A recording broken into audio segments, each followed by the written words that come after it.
मेरा नाम अफरीन खान है। मेरी उम्र 20 साल है और मेरा ताल्लुक पेशावर के इलाके नवांचली से है। और मैं पश्तून हूँ। मेरे 3 बहन भाई थे, 2 भाई और मैं उनकी इकलौती और लाडली बहन थी। खाता पीता खुशहाल घराना था हमारा। ये उन दिनों की बात है जब मैं 19 बरस की हुई थी। पढ़ाई की तरफ खास रुझान न था, एफए कर चुकी थी और मैं घर में ही रहती थी। हमारा घर काफी बड़ा और 2 मंजिल था। अपर का पोर्शन खासा वसी और बड़ा था। उन दिनों अबू के दोस्त ने अबू से कहा कि उनका भांजे को शहर में नौकरी करना चाहता है।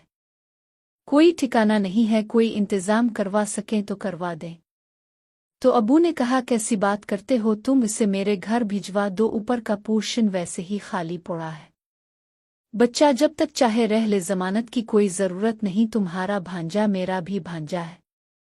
और कुछ दिन बाद वो हमारे घर रहने को आ गया। वो गरीब घर का था, घर में कोई न था, बस एक बीमार वालिद थे जो अस्पताल में थे।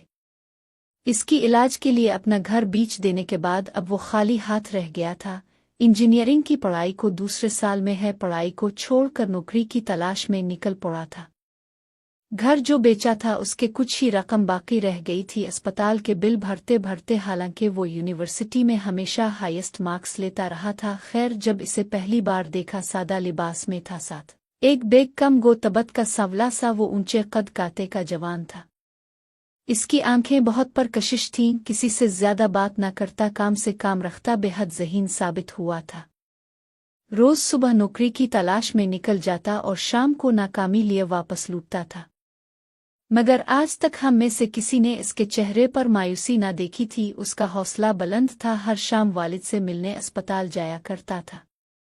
शुरू में तो सब कुछ बिल्कुल मामूली था, मगर आहिस्ता आहिस्ता किया हुआ इसकी खूबियों को देखने जाने के बाद मेरा दिल भी इसकी तरफ माइल होने लगा।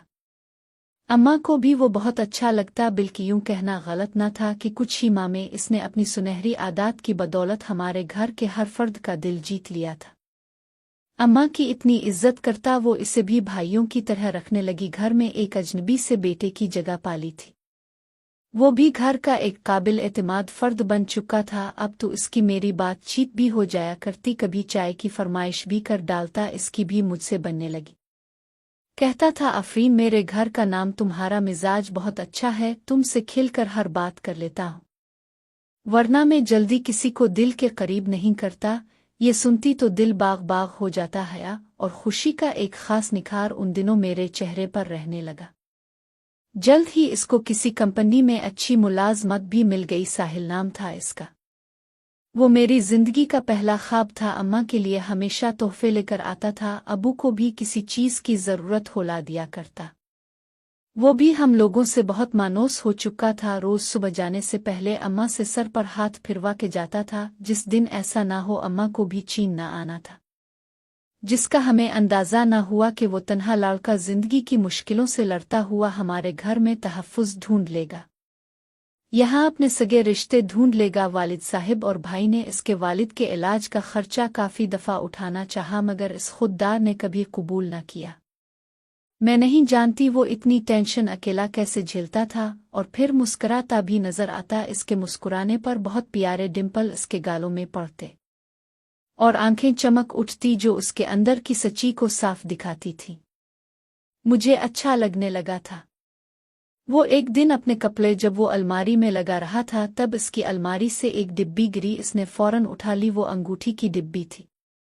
मुझे तजस्सुस हुआ, मैंने पूछा था, ये क्या है? तब वो बोला, किसी खास के लिए ले रखी है। मेरे अंदर कुछ क्षण से टूटा था। कौन है वो? क्या तुम किसी को पसंद करते हो? तब इसने मुस्करा कर कहा, हाँ, न सिर्फ मैं बल्कि हम दोनों। मैं तजस्सुस में रह गई, पिल भर में सब चूर हुआ। वहां से निकल अपने कमरे में आ गई और खूब रोई, रू आंखें सजा ले बुखार में। तब गई, कमरे से बाहर ही ना निकली। अगले दिन जब अम्मा मेरी दवा और यखनी लिए कमरे में आई और दवा खुलाने के बाद मेरे सर पर हाथ फेरा और कहा, तुम्हें साहिल कैसा लगता है? उनके सवाल पर मैं चौंक गई, कुछ समझ पाती इससे पहले ही वो बोल पड़ी, तुम्हारा हाथ मांगा है इसने। मुझे यकीन ही न आ रहा था। पिल भर में मुझे जहां मिल गया, चेहरे पर लाली आ गई और नजर झक गई। अम्मा मुस्करा दी। इसके बाद हमारी मंगी हो गई। वो दिन बहुत खूबसूरत थे जब हम दोनों पार्क में खड़े घंटों बातें किया करते थे।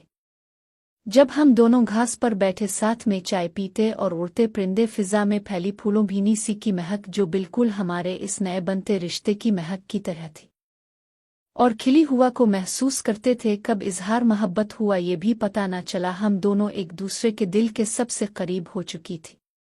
जिंदगी अच्छी चल रही थी। फिर एक दिन अबू के बचपन के अजीज दोस्त के इंतकाल की खबर आई जो गांव में रहते थे।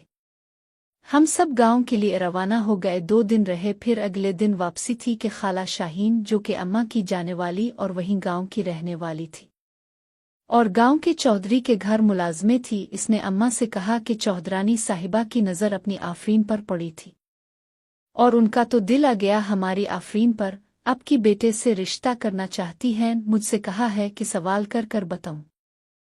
अम्मा ने हैरत और गुस्से से कहा, तुमने बताया नहीं? आफरीन की बात पक्की हो चुकी है। बताने को मुंह खिलने लगा था मगर मैं चुप हो रही। बाजी कैसी बातें कर रही, तुम्हारे हाथ खजाना लग रहा है और तुम हो कि मंगनी ही हुई है, निकाह नहीं हुआ, खत्म कर दो। जानती हो जिस बेटे के लिए हाथ मांग रही हैं सबसे खरा सुना है। अरे चौधरी है, अपने गांव का, एक बार शादी हुई थी उसकी मगर दूसरे बच्चे पर बीवी मर गई, तब से अकेला है। पहले तो अम्मा ने गुस्सा किया मगर लालच शायद उनके दिल में भी पैदा हुई। उनको लगा दौलत से अपनी बेटी की खुशी खरीद लेंगी।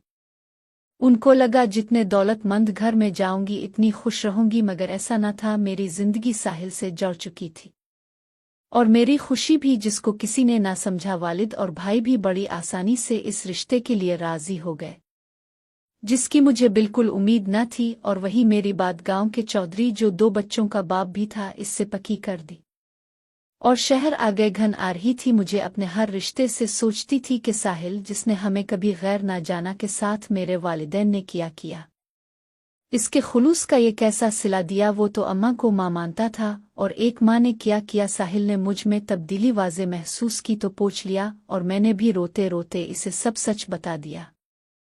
इसका चेहरा गुस्से से सुर्ख हो गया मगर इस वक्त कोई रद्द अमल ना दिया। गुस्से में कोई कदम ना उठाना चाहता था। रात का खाना लग रहा था जब वो घर में दाखिल हुआ। आंखें सुर्ख थीं, शायद रुके आया था। खामोशी और अदब से अबू के मुकाबिल बैठा और सच पूछा। अबू अम्मा इससे शर्मंदे से थे, नजर चरा रहे थे मगर इसे धोखे में ना रखा और सच बता दिया। वो चुप ही रहा। फिर बोला, आप लोग अगर चाहते हैं आपकी बेटी की शादी दौलतमंद से हो तो मुझे बस कुछ वक्त दे दे। मैं वादा करता हूँ दौलत कमा लूंगा, मुझ पर यकीन करें। अम्मा अबू मगर ताल मातूल से काम लेते रहे। समझदार था, समझ गया, अपनी आहंत ज्यादा से ना सका। वो समझ गया था अब उनका फैसला नहीं बदलेगा। मैं पर्दे के पीछे से खड़ी सब सुनती रही और आंसू बहती रही। वो उठकर जाने लगा तो रुक कर मेरी तरफ नम आंखों से देखा। इसकी आंखों में आज जो दर्द था वो देखकर मैं लरज़ गई थी और वो घर से चला गया। इस रात बहुत रोई। शादी की तारीख रख दी गई थी। दिन तेजी से गुजरे और मेरी शादी भी आ गई। मेरी मेहंदी का फंक्शन जारी था। हर तरफ चहल पहल, रौनक थी मगर दिल का शहर वीरान था। मैं बस गुमसम बैठी थी। तुल साहिल की एक झलक देखने को तरस रहा था और ये हुआ कि वो अपना बाकी का बचा सामान उठाने जब आज घर आया तो यकीन इस पर तूफान गिर पड़ा। घर की सजावट और मुझे दुल्हन बने देख हक्का बुअलिफ रह गया। शायद इसने उन सब की इतनी जल्दी तो काना की थी। उसके अंदर का इस्तिराब इसके चेहरे पर छलकने लगा। हमारी नजर मिली, ऐसा खौफनाक शोर बरपा हुआ, हमारे उन ख्वाबों के टूटने का शोर जो हम साथ देखे थे मगर उसको हम दोनों के सवा वहां कोई ना सुन पाया। इसकी आंखों में नमी तीर गई, तेजी से सीले चढ़कर ऊपर गया। इसे देखकर अम्मा अबू के चेहरों पर भी अजब बेचैनी और नदामत साफ जाहिर थी। वो कुछ ही देर में अपना सामान समेटे नीचे आया और बाहर को चल दिया। इसने एक आखिरी बार रुक कर पीछे देखा।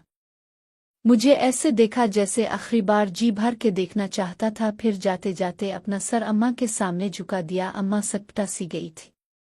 इतना कुछ हो जाने के बाद वो शायद आज इसकी तोक़ा ना रखती थी। अम्मा जो शायद पहले ही अंदर अंदर से खुद को कोस रही थी, से ना सकी और रो पड़ी और उसके सर पर शफकत से हाथ फेरा जिस पर वो मुस्करा गया। मेरी दुआ है आफरीन बहुत खुश रहे, अल्लाह इसे कोई गम ना दे, और तेजी से कदम उठाता चला गया। इसके बाद अम्मा ने मेरे किसी भी फंक्शन में ढंग से शिरकत ना की, बस रोती ही रहे। मगर अब क्या हो सकता था। वक्त रुखसत मैंने अपने किसी रिश्ते को भी मुआफ न किया और अपने शौहर के घर आ गई। मैं गांव आ चुकी थी। शौहर उम्र में 11 बरस बड़ा था। एक नज़र भी उसके चेहरे की तरफ न देखा था। तन्हाई में जब वो मेरे रूबरू आकर बैठे सलाम किया और दोनों हाथों में हीरे के कंगन पहना दिए, उनका मुझे छूना सख्त जहर लगा। इसी वक्त कंगन हाथ से निकाले और साइड टेबल पर पटक दिए। वासिफ कुछ ना बोले, बस मुझे देखते रह गए।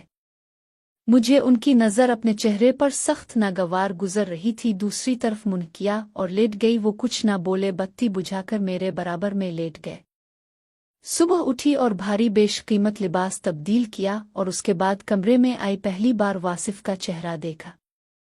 वो एक भरपूर जवान मर्द थे, घनी दाढ़ी, मूंछें, अच्छे नक्श और बारोग शख्सियत के, मगर मुझे वो चेहरा इस पिल एक टुक ना भाया। नफरत से चेहरा फेर लिया। पूरा हफ्ता मैं बस कमरे के अंदर ही रही। मैं अंदर से बहुत उदास थी। मेरी उदासी मेरी ज़ात पर हावी हो रही थी। दुनिया की हर चीज़ से नफरत महसूस होती। कोई मुस्कुराता तो मुझे जहर लगता था। सास अच्छी औरत थीं, समझदार और मोहब्बत करने वाली। उन्होंने एक दो दफ़ मुझे बाहर आने को कहा। मुझे मेरा मकाम समझाना चाहती थी, मगर मैं तो जिंदा लाश थी। मुझे किसी चीज़ से कोई सरोकार न था। उन्होंने भी मुझे मेरे हाल पर छोड़ दिया। मेरे ससुर का बस एक ही बेटा था, वासिफ। उनके छोटे भाई मेरे चचा ससुर के 3 बेटे थे, सभी शादीशुदा थे। वासिफ के 2 बेटे थे, एक 9 और दूसरा 7 बरस का। वो अपनी दादी से बहुत मानूस थे। वासिफ को अपने बच्चों से बहुत मोहब्बत थी, वो भी बाबा बाबा किए नाते होती। उनकी दुनिया उनके बाबा ही थे, माँ तो थी नहीं। और मैं जब बीवी ना बन सकी तो माँ कैसे बन जाती। मैं हवेली की सबसे बड़ी बहू थी। जो जगह मेरी थी, तीनों देवरानियों का ख्वाब थी। हर जगह वासिफ का दबदबा था। उन्हीं की चलती, उन्हीं की मानी, उन्हीं की सुनी जाती थी। जमीन का 90% हिस्सा उन्हीं का था, मगर उन्होंने भाइयों को सर आंखों पर रखा। वो भी दिल से फिदा थे बड़े भाई पर। वासिफ और मेरे बीच कई दिन कोई खास बात ना हुई। मैं बात करना ना चाहती थी और उनको शायद समझ ना आता था कि मुझसे क्या बात करे। एक दो दफ़ कोशिश की थी मुझसे बात करने की, मगर मैंने बेरुखी दिखाई तो खामोश हो गए। आज भी बड़े दिनों बाद उन्होंने मुझसे बात करने की हिम्मत की। आफरीन, मैं नहीं जानता आपके दिल में क्या है, मगर अगर आप कहना चाहो तो खिलकर अपने दिल का हर दुख मेरे हवाले कर सकती हो, क्योंकि आप मेरी जिम्मेदारी हो। मुझे ना नफरत है उन फालतू की हमदर्दियों से। इस दुनिया का कोई रिश्ता सच्चा नहीं और आर्जी है, तो बेहतर यही है इंसान खुद से खद तक महदूद हो जाए। वो बस देखते रह जाते और खामोश हो जाते मेरी बातों के आगे। मुझे इससे, इसकी जिंदगी और उसके घर से कोई दिलचस्पी न थी। मैं नफरत करती थी अपने शौहर से और उसकी दौलत, इसकी शान शौकत से। वक्त तेजी से गुजरता रहा। 2 माह बीत गए। मैंने वासिफ को जली कट्टी सुनाने में कहीं कोई कसर न छोड़ी थी। मैं हैरान थी कि वो कभी रद्द अमल ना करते थे। आखिर उनको कभी भी गुस्सा आता ही न था। कभी हंस देते, कभी मजाक में टाल देते। एक दिन उनके किसी जानने वाले की शादी थी। खास इंतजाम हो रहा था जाने का। मैं ड्रेसिंग टेबल के सामने बैठी बेदिल्ली से तैयार हो रही थी। क्या बात है, हमारी बेगम तो आज कुछ ज्यादा ही खूबसूरत लग रही है। वो मेरे पीछे खड़े इने में मुझे देखते बोले। मैं खामोशी से गर्दन झुका किसी दासी की तरह बैठी थी। वो आकर मेरे सामने घुटनों पर बैठ गए। वो बादशाह खुद दासी के कदमों में आ बैठा। उन्हें नरमी से मेरे हाथ अपने हाथों में लिए। क्या बात है बेगम, क्यों उदास रहती हो? बहुत प्यारी हो तुम, तुम्हें सिर्फ मुस्कुराने का हक है, उदासी तुम्हारे लिए नहीं है। मेरे होते हुए तो ये बिल्कुल आपके पास भी नहीं आ सकती। बोलो किस चीज की तलब है, कौन सी कमी सताती है? मैं हर कमी को पूरा करूंगा।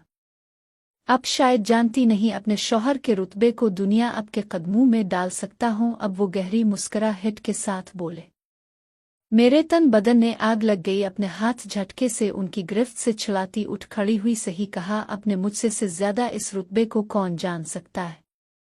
जानती हो मैं, आप अपने रुतबे के गुरूर में कुछ भी खरीद सकते हैं। किसी की जिंदगी, उसके ख्वाब, उसकी खुशियां जीने, खुश रहने का हक, सब कुछ जीने और ख्वाब देखने का हक अब जैसे दौलतमंद ताकतवर को ही है, किसी गरीब को नहीं। तो पलजिज ये झूठी धौंस इंदे मेरे उगे मत जमाना। डरते होंगे लोग अब से, मगर मैं नहीं डरती, क्योंकि मुझे अब कुछ भी खो जाने का डर नहीं है, अपनी जान का भी नहीं। मैं जहर उगलती रही। वो बात सीने पर बांधे हंसते हुए खामोशी से मेरी बातें सुनते रहे। और मैं कमरे से निकल गई तो वो भी आ गए। लोग उनके अदब में उठते जाते थे और उनकी बीवी होने के सबब साथ साथ मेरे भी। एक गाड़ी में मैं और वासिफ थे, 2 गाड़ियां साथ बॉडीगार्ड्स की थी। मुझे लगा था वस्फ के किसी अजीज दोस्त किसी जाने वाले की शादी होगी जो उन्होंने वक्त निकाला, वरना उनके पास वक्त ज्यादा ना होता था। मगर मुझे हैरत ये जान के हुई वो शादी वासिफ की हवेली पर काम करने वाले ड्राइवर के बेटे की थी। वासिफ बहुत अदब के साथ इस बुजुर्ग से मिले। लोग वहां उनके कद मोहे में बिछे जा रहे थे। चौधरी साहिब करते जुबान न तेव रही थी, मगर वो तो बेहद आजिज थे। वहां उनके लिए खाने की खास मेज थी जिसको छोड़ उन्होंने तमाम मामूली लोगों के साथ खाना खाया था। हर एक के मुंह पर हमेशा बस चौधरी साहिब की तारीफ ही रहती। हर एक की जुबान पर चौधरी साहिब के लिए दुआ रहती, उनकी सखावत, उनके सख्त इंसाफ के किस्से रहते। गुजरते वक्त के साथ ये सब मैंने अपनी आंखों से भी देखा। जहां हुकूमती अदालतें इंसाफ ना दे पाती थीं, वहां वो मसले जब वासिफ के हवाले होते वो बेहतरीन इंसाफ करते। गरीब को सर पर बिठाते, औरतों को मां का दर्जा देते, हजारों यतीमों की उफालत और तालीम का खर्चा उठा रखा था। मेरी हर बदतमीजी का जवाब कभी गुस्से से ना दिया। उनकी पहली शादी पसंद की थी। ये बात मुझे उनकी वालिदा ने बताई तो जाने क्यों जलन महसूस हुई। वो जब बता रही थीं कि वासिफ बहुत मोहब्बत करता था, इससे सर आंखों पर रखता और उसके जाने के सदमे में घर दोबारा आबाद न किया। कहती इसने लफ्जों से कभी दुख जाहिर न किया, चट्टान की तरह मजबूत है बेटा मेरा, मगर मैं माँ हूं बन कहे इसका हाल जानती हूँ। आजकल बहुत बीमार रहने लगी हूँ, अपनी जिंदगी का वास्ता देकर इसे शादी के लिए राजी किया है। ये जानकर निदामत का एहसास हुआ। मेरे दिल में भी उनके लिए इज्जत पैदा होने लगी, मगर साहिल की बर्बादी भूलती न थी। एक दिन घर वाले मुझसे मिलने आए, मेरे शौहर समेत ससुराल वालों ने बहुत इज्जत दी उनको। मैं मगर अब भी नाराज थी। वालिदा से पता चला साहिल जिस दिन घर आया था मेरी मेहंदी की रात इसके वालिद का इंतकाल हो गया था। मेरा दिल खून के आंसू रू पड़ा, मगर वो हिम्मत वाला था, इसने हिम्मत न छोड़ी, जिंदगी की नई शुरुआत कर ली। बहुत अच्छी लड़की से शादी की और आबाद है। ये सुनकर जहां मुझे अफसोस होना चाहिए था, मुझे अफसोस न हुआ, बल्कि ऐसा लगा मैं आज एक भारी बोझ से आज़ाद हो गई। मुझे लगा मुझे अपने शौहर की खिलकर इज्जत करने और कदर करने का हक मिल गया है। मैं दुखी न हुई, बल्कि सच्चे दिल से साहिल के लिए किश थी। लगता है अल्लाह मुझ पर मेहरबान था। हफ्ते बाद मुझे पता चला मैं उम्मीद से हूँ। वो मेरी जिंदगी का एक नया मोड़ था। साहिल अपनी जिंदगी में खुश था ये जानकर अब मैं भी अपनी जिंदगी में बसना चाहती थी। जो ही रह मेरे मुकद्दर में था उसकी कदर करना चाहती थी। मैं बहुत खुश थी। वासिफ जमीनों से दोपहर में लूटे। वो मामूल के मुताबिक सोफे पर आ बैठे तो अपने हाथों से पानी पेश किया। मुझे हैरान होकर देखा और पानी ले लिया। आज क्या बात है, खैर तो है ना सब? वो सब आदत मुस्करा कर बोले। मुझसे रहा ना गया, उनके सीने लग गई, फूट फूट कर रो पड़ी। उन्होंने रोने दिया और मोहब्बत से सीने लगा लिया। ऐसा सुकून पा लिया मैंने कि जिसका दुनिया में कोई नम लब दिल ना था। वो भी बहुत खुश थे। मेरे माजी के बारे में उनको बताने लगी। उन्होंने नरमी से मना कर दिया और कहा ना मुझे कुछ सुनना है और ना तुम्हें कुछ याद रखना है। घंटों उनके सीने से लिपटी रही। हम दोनों पूरी दोपहर लेटे बातें करते रहे। यूं लगा ये रिश्ता असल रिश्ता है जो अभी नया नहीं बल्कि सदियों से इस शख्स के साथ कायम है। वो एहसास ही अलग था। उनको खुशखबरी सुनाना चाहती थी, मगर सोचा अभी ऐसे नहीं, शाम में खास सरप्राइज के साथ दूंगी। उनके जाने का वक्त हो गया था। उठ बैठे, जाने की तैयारी करने लगे। ना जाने क्यों मेरा दिल बेहद उदास होने लगा था, जैसे वो मुझसे बहुत दूर जा रहे हों। ख्याल झटकती रही। वो जाने लगे, जल्दी आ जाइएगा। उनका हाथ थाम उदास दिल से इतना ही कह सकी। उन्होंने गिले से लगा और पेशानी पर बोसे दे चले गए।